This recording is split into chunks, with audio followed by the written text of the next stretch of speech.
तो वो जिस दिन शपथ हुई थी, दीपावली का वो दिन था और वो था 27 अक्टूबर। संयोग से आज का दिन कई मायनों में ये मेरे लिए महत्वपूर्ण हो गया। विषय आया कि ये जो विचार चला तो कहां से चला, बहुत वक्ताओं ने बताया, लेकिन एक जानकारी मैं आपको बताना चाहता हूं। शासन तो 2014 में आया, लेकिन इस क्षेत्र में मैं संघ के प्रचारक के नाते सन 1984 में आया और 1984 में सारे क्षेत्र का मैं भ्रमण करता था। विशेष तौर पर यहां से 3 किलोमीटर दूर आदि बद्री एक स्थान है। आदि बद्री बहुत वो भी प्रसिद्ध स्थान है, पवित्र स्थान है। एक ऐसी नदी जो हमारे देश के इतिहास के साथ बहुत गहराई से जुड़ी हुई है, वो है सरस्वती नदी। सरस्वती नदी का अगर पहाड़ के बाद मैदान में कहीं प्रवेश होता है, उसका उद्गम स्थान माना जाता है, तो आदि बद्री माना जाता है। वहां आदि बद्री, आदि केदार 2 मंदिर आज भी बने हुए हैं। हमारे पंडित जी यहां बैठे हैं, ये वहीं से आए। उस स्थान पर मेरा भ्रमण बहुत होता था।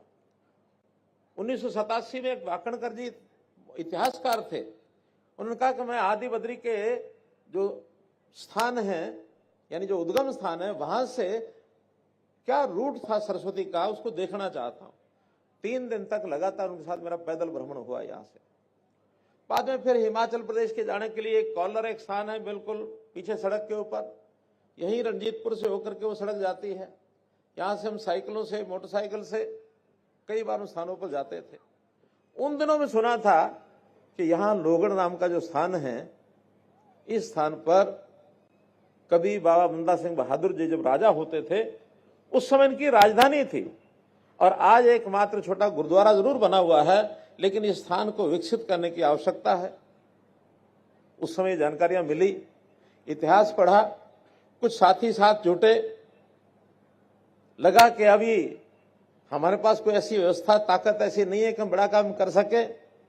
2014 में मुख्यमंत्री बनने के बाद वो कसक मन में थी। उस दिन फिर मैंने 2020 में यहां स्वयं आया, शायद 2016 में आया, 2016 में ही आया, तो ये सारा स्थान देखा और उसी दिन संकल्प लिया कि यहाँ एक बाबा बंदा सिंह बहादुर जी का भव्य स्मारक बनना चाहिए, ताकि उनकी याद वो देश दुनिया में बनी रहे। और भी कई स्थान भ्रमण किए। छप्पड़चिड़ी भी गया मैं। छप्पड़चिड़ी में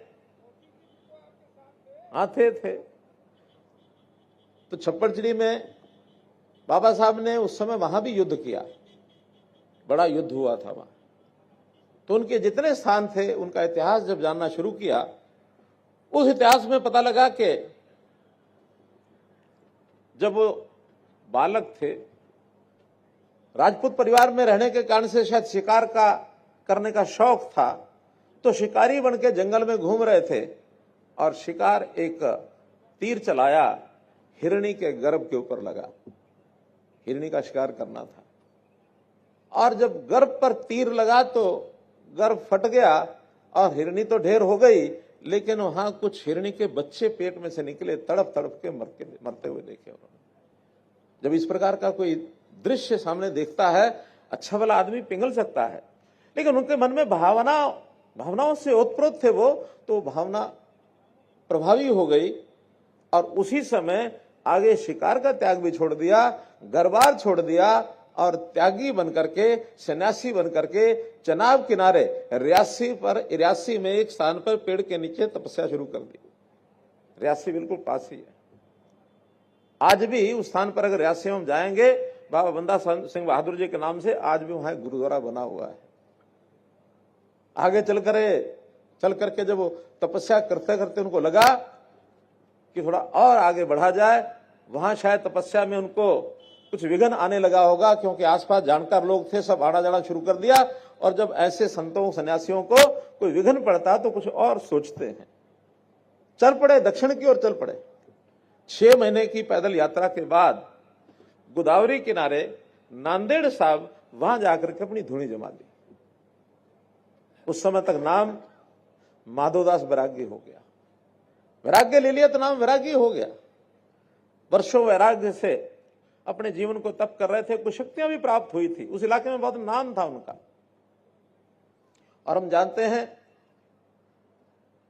1708 से पहले जब गुरु गोविंद सिंह जी की आयु थोड़ा ज्यादा हो गई थी, उनकी आयु उस समय कितनी मुझे ध्यान तो नहीं है, लेकिन उनको किसी ने बताया कि एक इसी इलाके का एक बहुत ही वीर पुरुष भक्ति भाव से ओतप्रोत सन्यासी बनकर के वहां भक्ति लीन बैठा हुआ है, माधोदास बैरागी। संतों को, क्योंकि गुरु गोविंद सिंह जी भी सेना वृत्ति के भी थे, संत वृत्ति के भी थे, तो संत और सैनिक दोनों भाव गुरु गोविंद सिंह जी में थे। जब उनको पता लगा कि ये व्यक्ति भी ऐसा ही है, उनको मिलने के लिए वहां पहुंच गए। कहीं जाकर एक जगह डेरा लगाया तो उनको याद किया और वो चल करके अपने आप पहुंचे माधोदास बैरागी। और माधोदास बैरागी गुरु गोविंद सिंह जी को पहचानते ही, जो शक्तियां होती हैं वो एक दूसरे को पहचान लेती हैं, उनके पैरों में गिर पड़े कि महाराज आप यहां कैसे? उन्होंने कहा कि मैं तुझे ढूंढने आया हूं, मैंने एक काम तुम्हारे जिम्मे लगाना है कि तुम उस काम को अपने जिम्मे ले करके उत्तर भारत में जाओ। बहुत जुल्म हो रहे हैं समाज पर। उस समय का जुल्म हमको पता है। दुनिया को जीतने के लिए मुगल निकले, उनका सारी दुनिया पर हम अपना राज्य करेंगे, कोई भी तरीका होगा, साम दाम दंड भेद, पूरी दुनिया पर अपना राज्य करेंगे। भारतवर्ष में उस समय रियासतें थी छोटी छोटी, सब रियासतों पर आक्रमण करना शुरू कर दिया। गुरु गोविंद सिंह जी ने मुकाबले किए, मुकाबले में अपने बच्चों को वार दिया। 2 बच्चे हमको पता वीरगति को प्राप्त हुए लड़ाई में लड़ते हुए, 2 बच्चे जिंदा दीवार में चुने गए।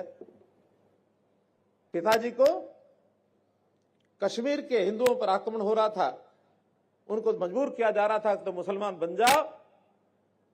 तो गुरु तेग बहादुर जी ने कहा कि किसी महापुरुष को बलि देनी पड़ेगी। उस समय गुरु गोविंद सिंह जी कहते हैं, पिताश्री आपसे बड़ा महापुरुष और कौन हो सकता है? पिता को प्रेरणा देने के लिए गुरु गोविंद सिंह जी ने यह वाक्य बोला तो गुरु तेग बहादुर जी ने कहा कि ठीक है पुत्र, मैं बलिदान दूंगा। उनकी भी अभी 350 साल गुरु तेग बहादुर जी को मनाने जा रहे हैं, सारे देश भर मनाई जा रही है। लेकिन मैं एक इतिहास को जोड़ रहा हूं कि वो संघर्ष जो उस समय था मुगलों के साथ देश में कोने कोने में हो रहा था। उस संघर्ष में गुरु गोविंद सिंह जी ने तलवार उठाई, देग उठाई। पश्चिम में शिवाजी महाराज वो अपने उस युद्ध में लगे हुए थे। महाराणा प्रताप राजस्थान के एरिया में मुगलों से लड़ाई लड़ रहे थे, कहीं अकबर से, कहीं औरंगजेब से। उस काल के अंदर एक जागृति सारे देश में आई थी कि हमने देश को आजाद कराना है। इस आजादी की लौ में ये सारा घटनाक्रम घटा और फिर गुरु बाबा बंदा सिंह बहादुर उस समय गुरु गोविंद सिंह जी की प्रेरणा से और उत्तर भारत में आए कि मैं जाके देखता हूं और जुल्मों का प्रतिकार, जुल्मों का बदला लेने का काम गुरुजी महाराज मैं करूंगा। तो एक सैनिक बनकर के वहां से चले। ये बात भी अच्छी प्रकार से विदित सबको है कि उस समय कोई गुरु बनने की बात नहीं थी। गुरु गोविंद सिंह जी 10वें पातशाही 10वें गुरु थे और बाद में निर्णय किया कि अब आगे से देहधारी गुरु कोई नहीं होगा। गुरु ग्रंथ साहब जी हमारे फाइनल अंतिम गुरु वही कहलाएंगे, आगे गुरु परंपरा में और कोई गुरु नहीं होगा।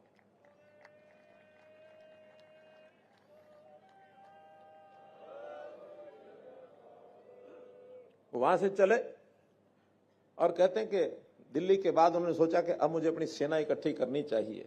वहां से जो चले तो सैनिक नहीं थे उनके पास, अकेले ही थे। सबसे पहला पड़ाव जैसा विषय आता है कि सोनीपत में एक खांडासेरी गांव है। खांडासेरी गांव में आकर के नौजवानों को इकट्ठा किया, विषय बताया, वहां रुके। वहां भी आज गुरु साहब का गुरुद्वारा बना हुआ है।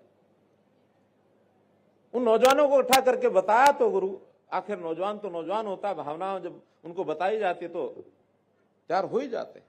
तो एक छोटी टोली वहां उन्होंने खड़ी की अपने साथ सैनिकों की। अब उस समय ये विषय नहीं था कि वो किस समाज के हैं, किस जाति के हैं, किस धर्म के हैं।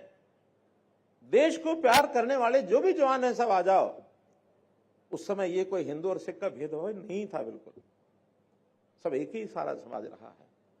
उस समाज के 18-20 सैनिकों को लेकर के उन्होंने अगला पड़ाव शुरू कर दिया। फिर वो बताते हैं भिवानी गए, हांसी गए, हिसार गए, टोहाना गए, इधर कैथल आ गए, जींद आ गए, इन सब स्थानों पर। और ये बात भी ठीक है कि बीच बीच में कुछ मुगलों के खजाने भी उन्होंने लूटे, क्योंकि फक्कड़ थे, सन्यासी थे, फौज इकट्ठी कर ली, उनको खिलाएंगे पिलाएंगे कहां से, हथियार कहां से लाएंगे? तो मुगलों के ही शाही खजाने उन्होंने लूटे भी थे। वो कोई लूट गलत नहीं थी, वो देश के लिए, धर्म के लिए, समाज के लिए ताकत इकट्ठी करनी थी। उस समय कोई आजाद देश नहीं था, हमारा देश मुगलों के गुलाम अधीन होता चला जा रहा था। मुकाबला करना तो हर तरीके से करना है। और आगे बढ़कर के जब सारी कहानी हमको पता है, समाना गांव ऐसा है जिस गांव में गुरु साहब के बच्चों को जो शहादत करवाई, जिन्होंने उनको मौत के घाट उतारा, जिन्होंने दीवारें चुनी, ऐसे चाहे मिस्त्री रहे हों, चाहे गुरु तेग बहादुर जी का शीश जो है धड़ से अलग किया, वो सारे के सारे वो जालिम उस गांव के थे। उन्होंने सबसे पहले समाना में अपनी ताकत दिखाई, समाना को नेस्तनाबूद कर दिया, नेस्तनाबूद कर दिया, ताकि अपनी ताकत को दिखाया जाए। वहां से उनकी ताकत का इजहार होता है। फिर उसके बाद प्रत्यक्ष लड़ाइयां हुई, और लड़ाइयां होते होते उन्होंने सरहंद साहब की भी लड़ाई लड़ी, चप्पड़ चिड़ी की लड़ाई लड़ी। उनका एक स्वभाव बार बार में जागृत होता था, त्यागी का। वो जब लड़ाई लड़के कोई एक जीत प्राप्त करते थे तो बाद में फिर पहाड़ों में चले जाते थे। जब उनको फिर समाचार मिलते थे कि समाज के अंदर फिर कोई ना कोई गड़बड़ हो रही है, उन्होंने एक लड़ाई सढौरा में भी लड़ी। सढौरा ये पास में 15 किलोमीटर दूर है यहां से, वहां से बहुत से लोग आए भी हैं सढौरा से। सढौरा का उस समय का नाम था साधु डेरा, साधुओं का ये डेरा था, अब भ्रंश होकर सढौरा बन गया। तो साधुओं के डेरे को भी मुगल जो है तंग करते थे, उन्होंने बदला लिया। लेकर के फिर संयोग से ये किला था, यहां पहले से बना हुआ था, लोहगढ़ का किला। इस किले को देख करके उन्होंने कहा कि अब मुझे राज स्थापित करना होगा और इसको राजधानी बनाना होगा। ये बताते हैं 7000 एकड़ में ये किला था, ये छोटा नहीं था। आज उसका आधा हिस्सा हरियाणा में है, आधा हिस्सा हिमाचल में चला गया, कुछ पहाड़ी पर था, कुछ नीचे मैदान में था। तो इस स्थान के ऊपर खुदाई करने के बाद सिक्के निकले। खुदाई करने के बाद उस समय के भवनों की चीजें, जैसे खुदाई करते हैं तो कोई पत्थर मिलेंगे, कोई बर्तनों के टुकड़े मिलेंगे, कोई ईंटें मिलेंगी, कुछ और सामान मिलेगा, कुछ दैनिक उपयोग करने वाली चीजें मिलेंगी। तो ध्यान में आया कि यहाँ पर गुरु यानी बाबा बंदा सिंह बहादुर जी का ये किला, ये उनकी राजधानी था। राजधानी बना करके कैसा न्यायप्रिय राजा कैसा होता है, उसका शासन कैसा होता है, यहां से उन्होंने उसका संदेश दिया। उन्होंने